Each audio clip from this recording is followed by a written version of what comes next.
it's still the same feeling. It has nothing to do with the paycheck and everything to do with, was there an interesting problem and did I have the agency to solve it? Because when we do that, in conjunction with people we respect, who treat us with respect, we find significance. Welcome to the Idea to Value podcast. In this podcast, I speak with the world's top experts around what it takes to improve the creativity of your people and their innovation performance. I'm your host, Nick Skillicorn, award-winning innovation and creativity expert, consultant, keynote speaker, author, and podcast host. Now, let's get on with today's episode. Hello, true creatives, and welcome to another episode of the Idea to Value podcast. It's a real honor to have a very special guest with us today. It's the one and only world-renowned Seth Godin. Seth, for those of you who've been living in a cave for the last couple of decades now, is one of the world's foremost experts on getting creative work out there. He's written a lot of books on subjects varying from marketing to creative impact to his new book that's coming out about the significance of doing your best work. You may have read his previous bestsellers like Permission Marketing, Purple Cow, Linchpin, The Dip. This is Marketing, my personal favorite, The Practice, which I've got right here. And as I said, he's got the Song of Significance coming out soon. We'll be talking about that. But with everything else, just want to say a big thank you for Seth to be here today. Well, thank you for having me and for showing up 160 plus times. It's not easy, and most people don't realize how much work it is. So happy to support it. That. It is. Glad you're here. Thank you. In fact, I will say that The Practice, when I read it the first time, it had a big impact on me because I've been blogging and writing on the topics of innovation and creativity since 2013 now, so a while. But that book really gave me a bit of a kick up the backside to get the consistency down. Now, obviously, if anyone has read your blogs, which are published every day, that it doesn't get more consistent than that. But I wanted to ask you a quick question on this idea of getting your ideas out there. Your blogs are known for their consistency, but they're also very short. Sometimes I read them usually on my email. You don't need to scroll to see some of them, so they're incredibly short. Whereas your podcasts go into a lot more detail on topics that are important for you, and your books go into even more detail. Where do you find, for yourself and for general people who maybe aren't on that train of consistent delivery yet, is that balance between going repeatedly to get the reps in and then being able to go deep to get really impactful ideas out there? Oh, there's so many ways to slice this open. Netflix just announced that they're going to make fewer shows so they can make the quality of the shows go up. And this is nonsense because there's not one person who works at Netflix. There are a lot of people who work at Netflix.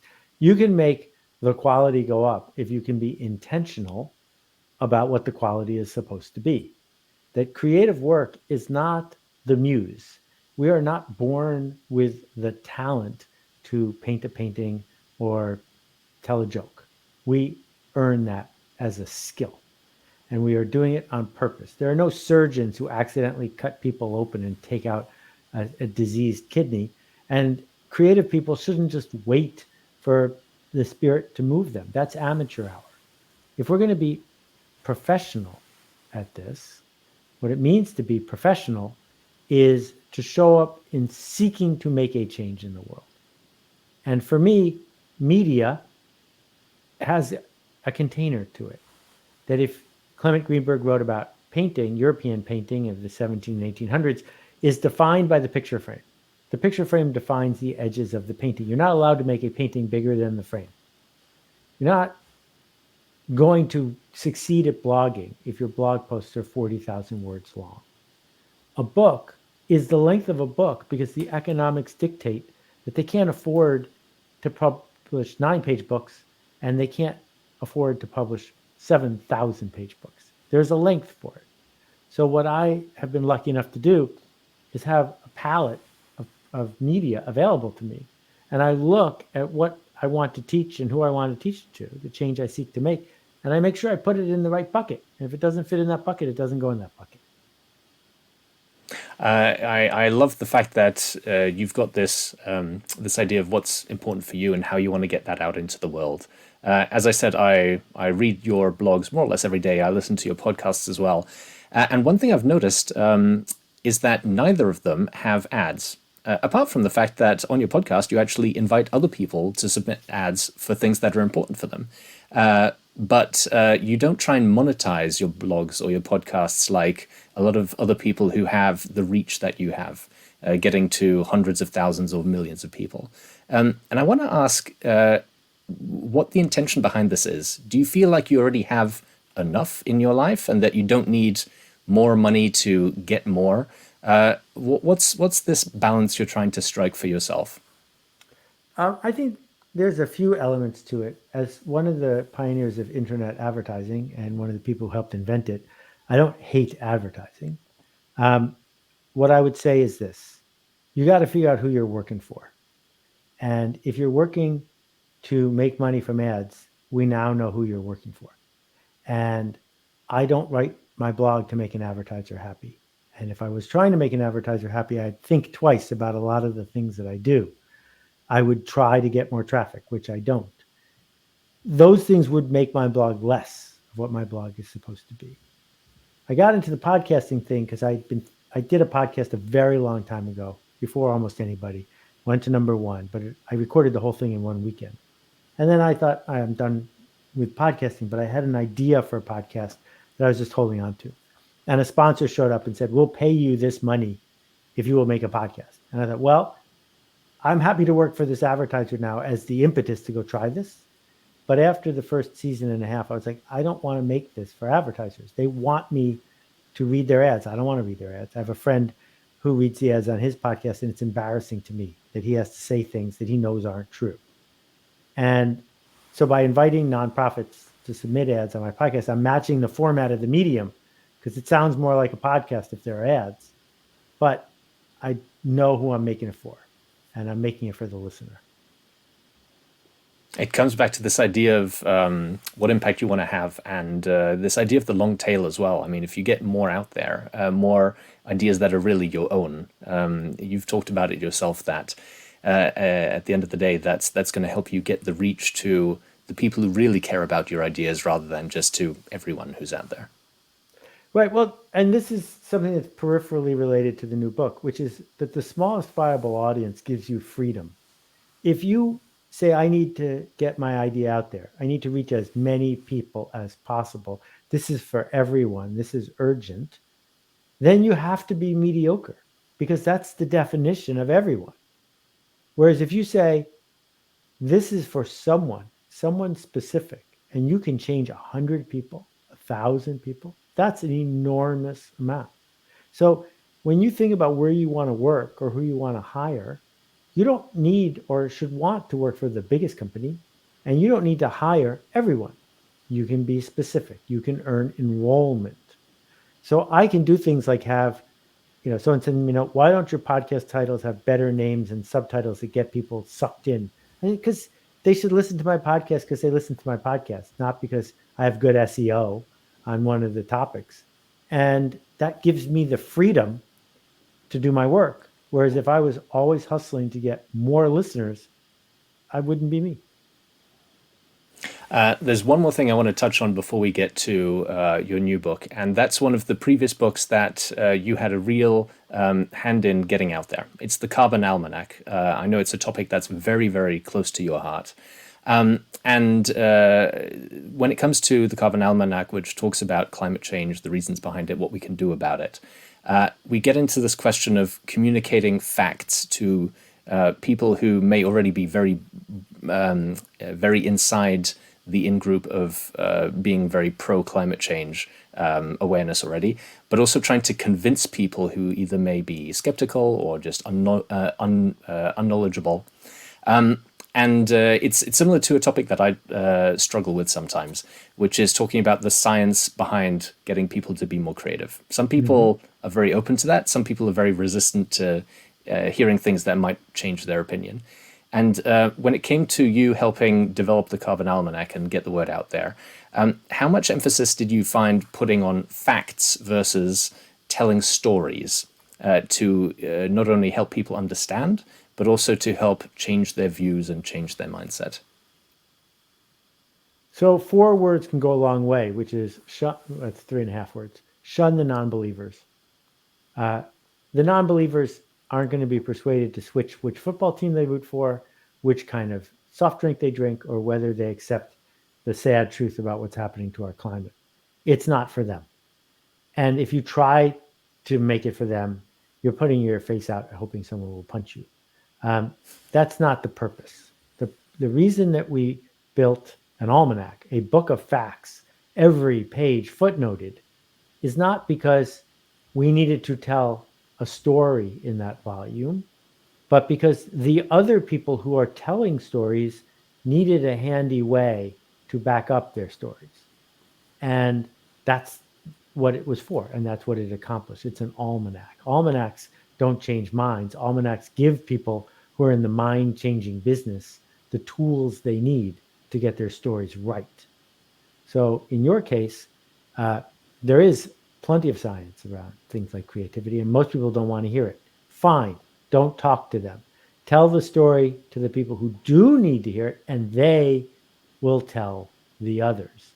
And that's very hard for a lot of creators to get their arms around. But if we think about the Velvet Underground, which was a seminal rock group in the 1960s, their first record, the one they did with Nico, that Andy Warhol did the cover of, the first album only sold 50,000 copies.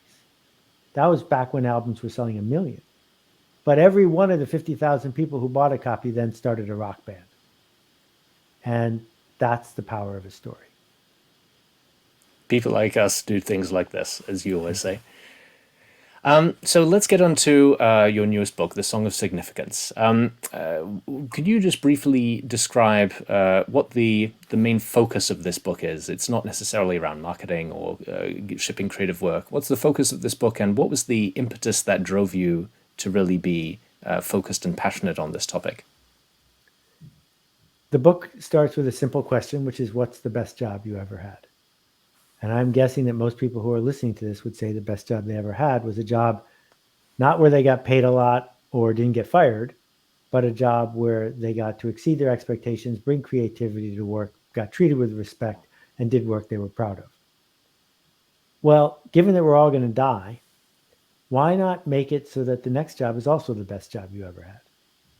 And given that AI and other technologies are going to do repetitive grunt work better than a human can, it seems to me that the future of the organization, whatever that organization does, is going to be lying with companies that are resilient and creative, not ones that churn out an industrial product.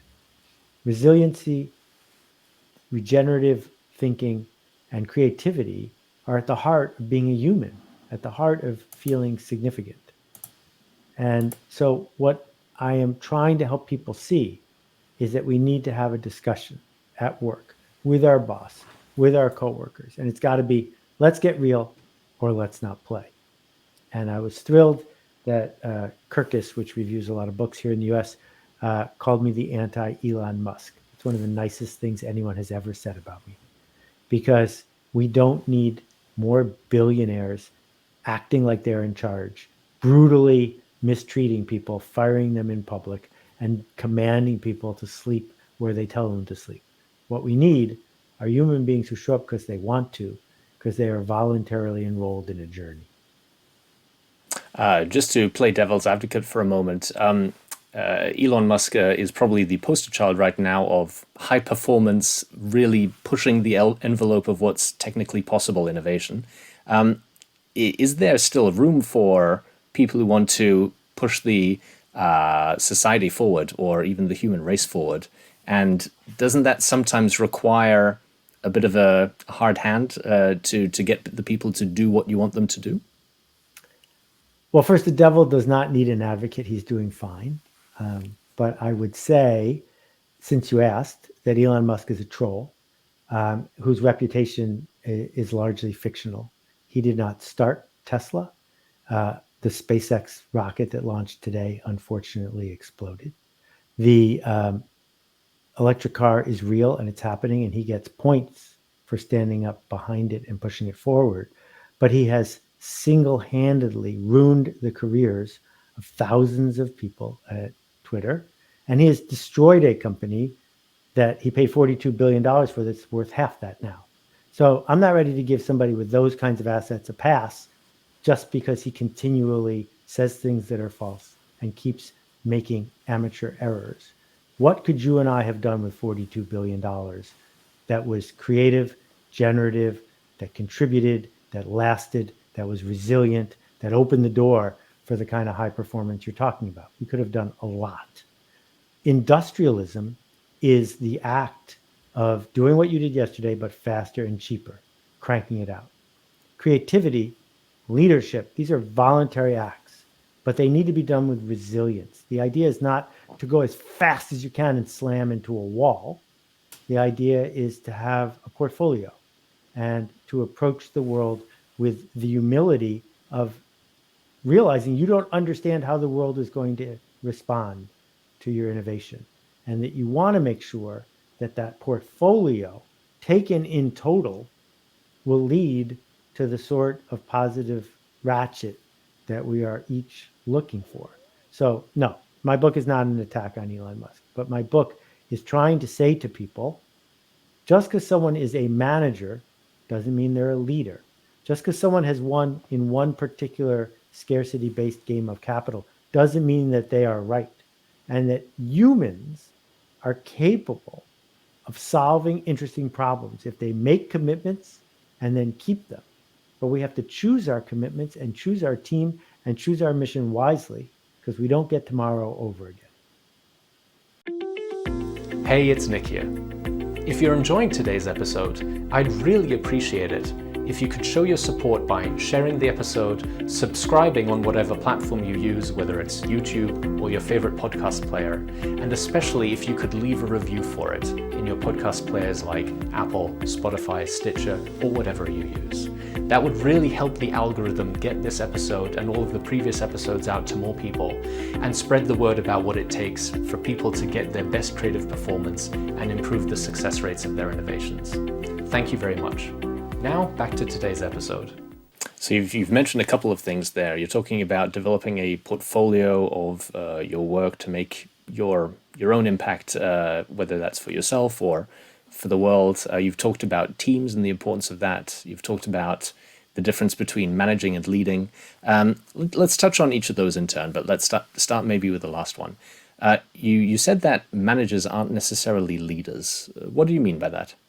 So I am glad that fast food restaurants and airlines have managers. You want your plane to meet every spec. You want it to take off on time and land safely. You don't want people making up new creative solutions as they go. That's management. And management used to be all of it, because the machines that Henry Ford bought, if you could make them work better, you could make a Model T cheaper. You could end up changing the world by getting the machines to work better. Then Frederick Taylor, who worked with him, figured out that if you bought a stopwatch, you could treat people like machines. And the phrase jerking someone around comes from Henry Ford's factory, because the workers were jerked this way and that with someone timing them every single move. And the incremental benefit of that continued to increase all the way through Edwards Deming and the quality revolution in Japan. But then it levels off, because you can't add any more value by jerking people around anymore. And so most of the stuff that we consume now is made in a computer-assisted, robotic-assisted, stopwatch-created way, with less and less human interaction adding value. What adds value is someone making a decision. The decision to, bring out a smartphone when no one else had ever done it, and Nokia and Microsoft laughing at them, doing something creative and leaping forward and generating the most profitable product in the history of mankind, right? That didn't happen because a manager did it. It happened because a leader created the conditions for it to occur. And so if we look at where is value being added, in almost every element of our lives. It's not being added anymore by managers. And I'm not denigrating their value. It's just not increasing. It's being added by leaders who are voluntarily showing up regardless of their job title, regardless of how many people work for them. Does that mean when you look at a traditional organization where people are designated as leaders or leadership, how does that fit into with your new view about what the future of work should be for people? Do people need to take leadership responsibility into their own hands, even if it's not necessarily their role or the scope of their job? What are you talking about there? Yeah, I think the semantics matter here. And I know you and I probably live on different sides of the pond. I'm just guessing here. But the semantics matter. Most people I know who have manager jobs have the word manager in their title, not the word leader in their title. And we have just conflated the two and deferred to people with titles and assumed that they are leaders. But in fact, if they're smart about it, they should say they are just managers. They should be very clear about the people they work with. My job is to keep track with a stopwatch and a clipboard so we get this done. Do what I say because it's your job. Whereas a leader could be the barista at the lowest part of the hierarchy, who is the most important person in the whole company. Because when that customer walks in, they are not seeing the senior vice president of franchise development. They're seeing the barista. And in that moment, that person is a leader. They are inventing new ways to engage with someone, not by reading a script, but by being a human. And what I believe is that if you show up and make this much of a difference, make a tiny promise and keep it, and then take responsibility, they'll let you do it again, maybe a little bit bigger. So I think leadership happens wherever people choose to find it, not because it's ordained by an org chart. You also mentioned the importance of thinking about it from a team perspective. What do you see as being maybe the limitations of how teams have been taught to work up until now, and what do you see as being a better way going forward? Okay, let's be clear about, again, what a team is. Here in New York, the current trend is for every real estate broker to name their real estate thing a team, right? This is the Jacoby and Smith team. No, it's not a team. It's just a couple people who have their picture on the thing managing everybody else.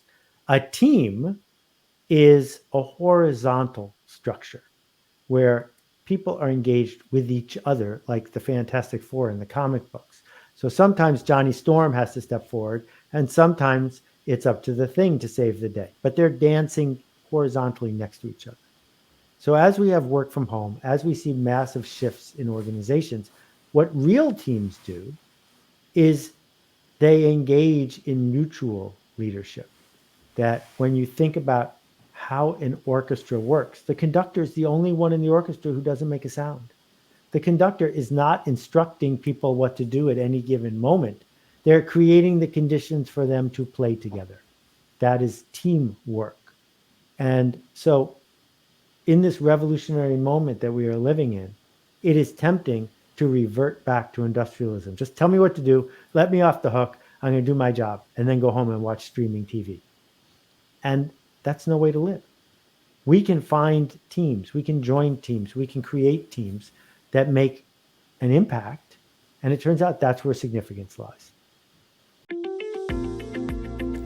If you're listening to this podcast, you're probably interested in creativity and innovation. Well, I help companies, government agencies, individuals, startups, and rapidly growing companies successfully deliver more innovation projects at a higher value and improve the creativity of the people they have using my consulting, keynote speeches, workshops, and online courses.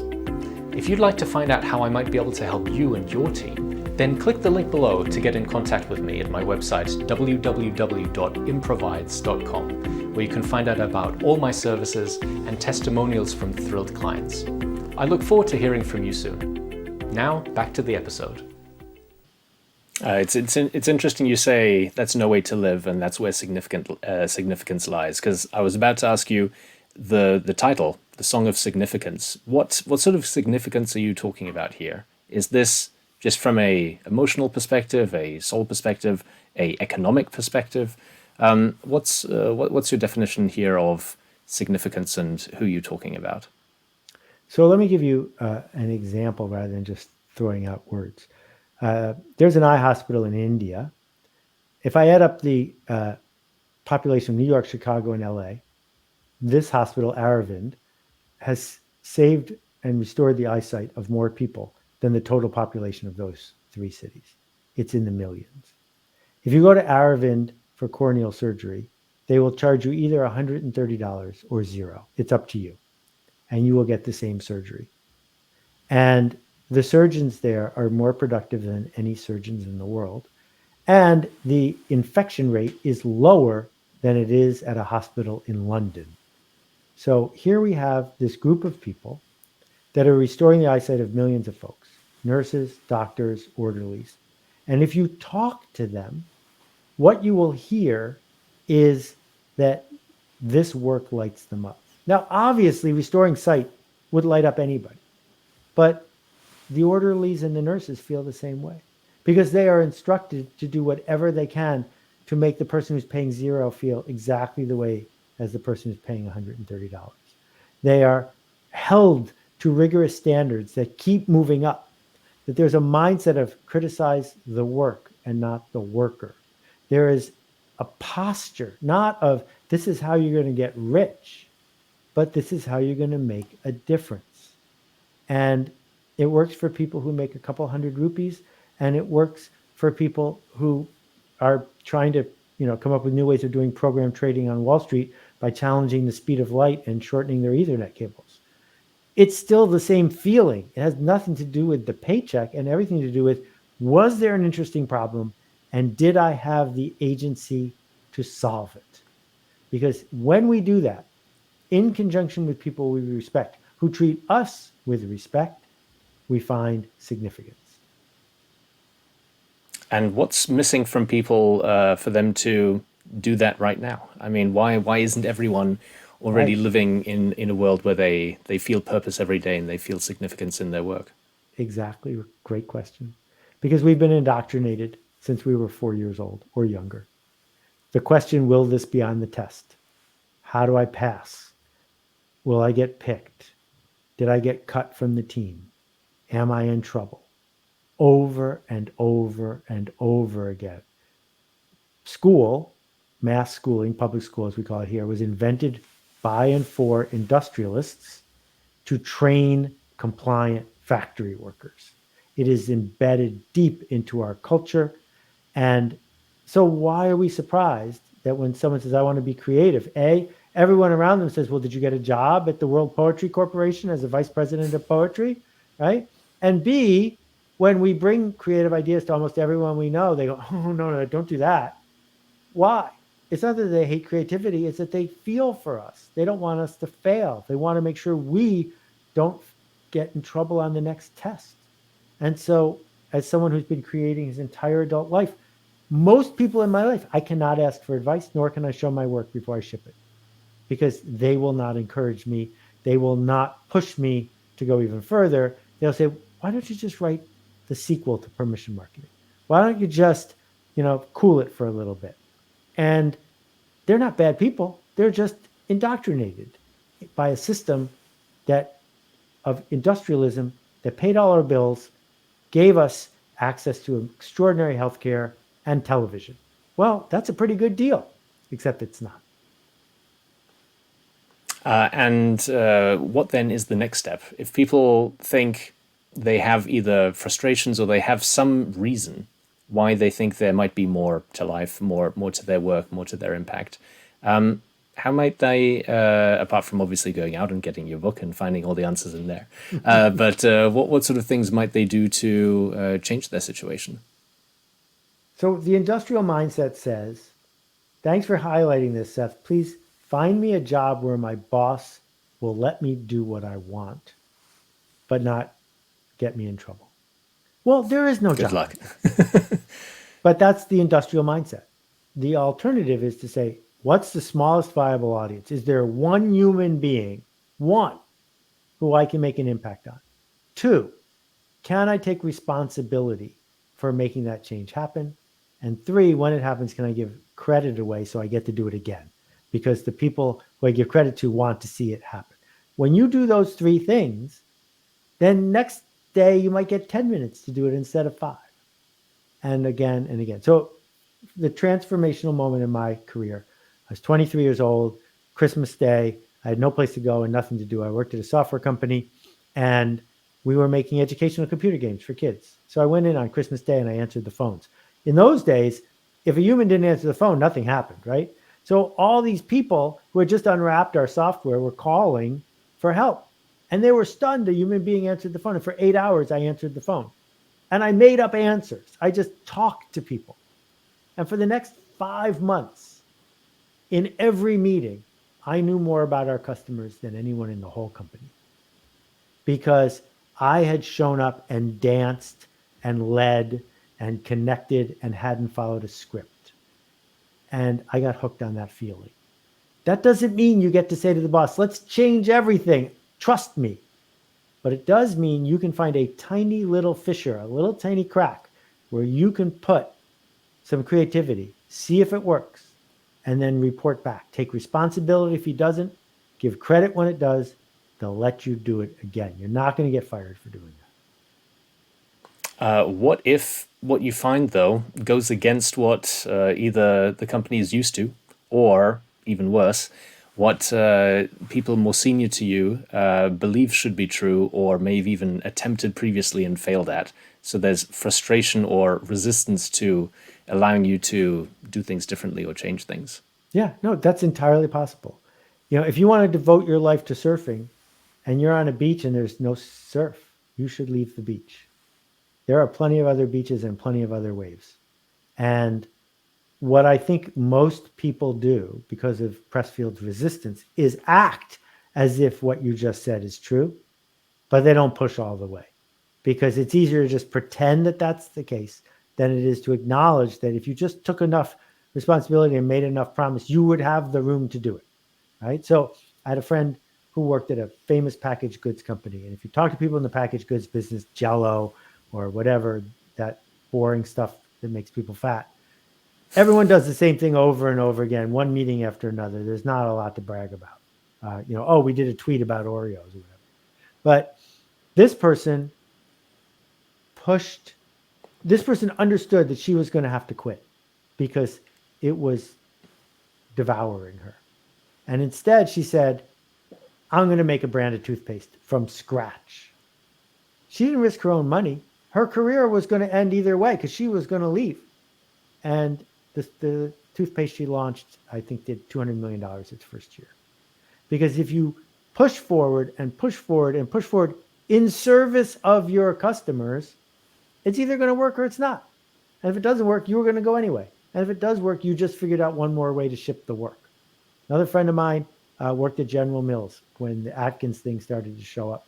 And he switched all of their cereals, every one of them, to whole grains in 90 days. And he wasn't in charge, right? It's possible at a big company to change the DNA, but you can't do it and also get applause at every turn. I didn't get applause. I got kicked out of the Direct Marketing Association when I wrote Permission Marketing. They hated it, right? There have been plenty of times when my stuff has failed. That's part of the deal. You can't be creative and demand applause at the same time.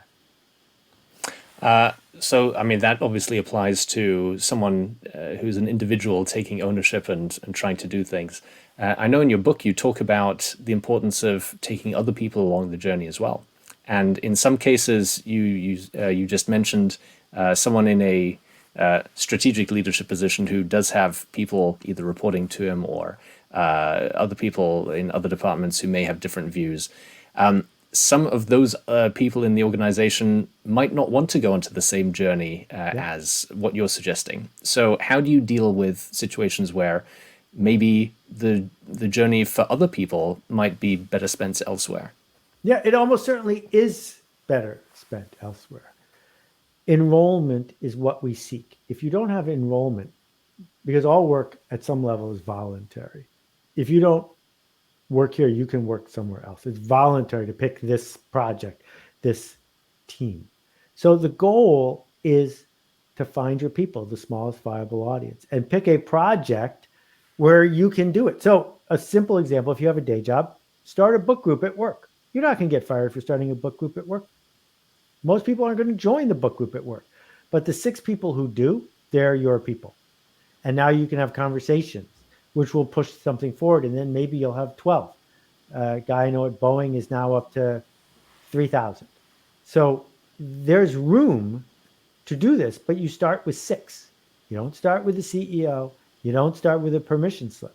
You start with enrollment. I'm going over there. Who wants to come? And it's step by step. Resistance is a wily beast. It will persuade you that whatever you're doing isn't perfect enough for you to be creative. And what I'm saying is, wherever you are, there is room for you to solve a small problem. And now you've demonstrated you're a creative person. So now the only question is, when will you do it again? Seth, we're coming up on time, but I know that there's a lot of questions in this book that people will probably be asking themselves when they read it. Some of them are probably also chapter titles. So maybe you can just leave us with 1 or 2 of these really impactful questions that either people might be feeling, and the book might give them some insights as to what their next steps might be, what sort of questions might be going through their mind, where it might be a good fit for them to get this book. Or alternatively, what do you think might be some surprising questions that people find in this book that they might not have been asking themselves previously? Let me go at this a little bit sideways. I want to share a technique that you can use on anything you're working on. Before I do that, the reason it's a book, because books are really hard and they don't reach as many people as blog posts, is because a book as an artifact is an opportunity to talk about it with someone else. I wrote this so that you and your coworker or coworkers or boss or employees can say, here, let's talk about this on Monday. The conversation has to happen. That's why it's a book. And the technique that I'll share with you is a combination of a pre-mortem and a rave. And the pre-mortem says this: we're thinking of a project. Please write down the worst possible outcome in detail that would make us feel absolutely horrible that we did this at all. So an example is when Aravind thinks about building out these hospitals, if people start getting eye infections and going blind from them, that would be terrible. But once you understand what that pre-mortem says, you can structure the project so it's unlikely to happen. And that's exactly what they did. So put it on paper, say it out loud. What's that thing you're most afraid of? And then the second thing is write a rave review, as specific as possible. The person you sought to change, the person you wanted to impact, what did they say after they danced with your project? And then go build a project that makes that true. And the combination of we're afraid of something and we're willing to write it down, and we're hoping for something and we have written it down, builds the vision for where you want to take this. Who's it for? What's it for? What is the change we seek to make? Who is enrolled in this journey? What do I need to know to do it better? Who can join me? There's more than 150 questions in the book, but they're all about the change we seek to make. Because what we actually make for a living is widgets, not widgets. What we actually make for a living isn't widgets, it's decisions. And if you're not prepared to make decisions at work, then it's hard to imagine that you're going to have a fulfilling or creative career. Seth, I've really enjoyed our conversation. For people who might not know everything about you and want to find out more, where would you recommend that they go next? Well, there's 8,000 free posts at Seth.blog. There's some videos at Seth.blog/song if you want to see more about with the book. And if you type Seth Godin or just Seth into your favorite search engine, there I will be. And one last question. If you have a final parting thought for people to leave the discussion on, what would that be? Real creativity is a generous act. You are not doing it for yourself. you are doing it for the people you seek to help. That means that holding it back is selfish, and you're not selfish. So go do the generous thing and turn on the lights and help somebody get where they need to go. Wonderful. Seth, it's been really wonderful speaking with you, and I look forward to speaking again with you soon. Thanks. Keep making a ruckus. Hey, thank you so much for listening. If you enjoyed today's episode, please show your support by sharing the episode and leaving a review. And if you'd like me to come and speak with you about what it might take to improve the creativity of your people and the innovation performance of your projects, then go to www.improvides.com, get in contact with me, and let's see how we might work together in the future. Thank you so much, and I look forward to seeing you again soon.